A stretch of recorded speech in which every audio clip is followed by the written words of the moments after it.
My video is about getting rid of the unwanted browser extension called iCursor. iCursor is a special extension for Google Chrome browser. The developers indicate that by using this extension you'll be able to customize the way your cursor looks like. The trouble with this extension is that it actually operates as adware. Once installed, it starts to display the huge portion of advertisements that are not related to the sites that you visit. This is all because of this iCursor extension. Also, this extension is often spread through fake software or browser update alerts, so you definitely should not tolerate it and you should remove it from your browser. Access the menu of your browser, Google Chrome, go to More Tools, and then choose Extensions.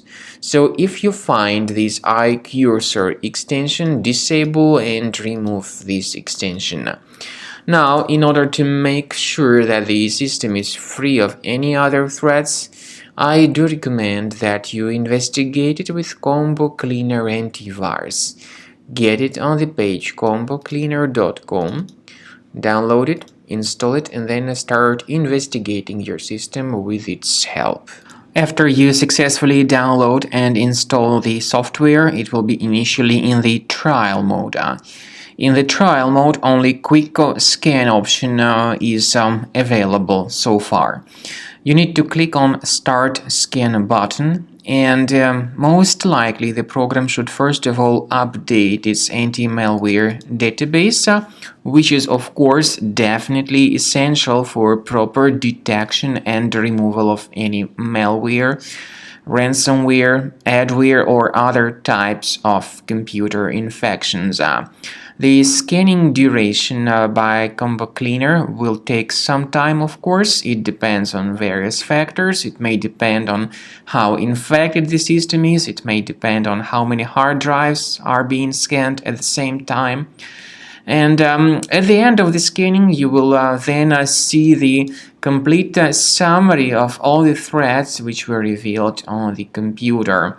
Combo Cleaner also is provided with a special anti-ransomware feature which allows you to add one or several folders that would always be protected against ransomware attacks. So you need to wait some time until the scanning has been successfully finalized. At the end of the scan, you will see the summary of the threats. You will also be able to know their exact locations on the computer. I recommend that you consider upgrading to premium license as the best solution to keep your computer always clean and free of any other threats.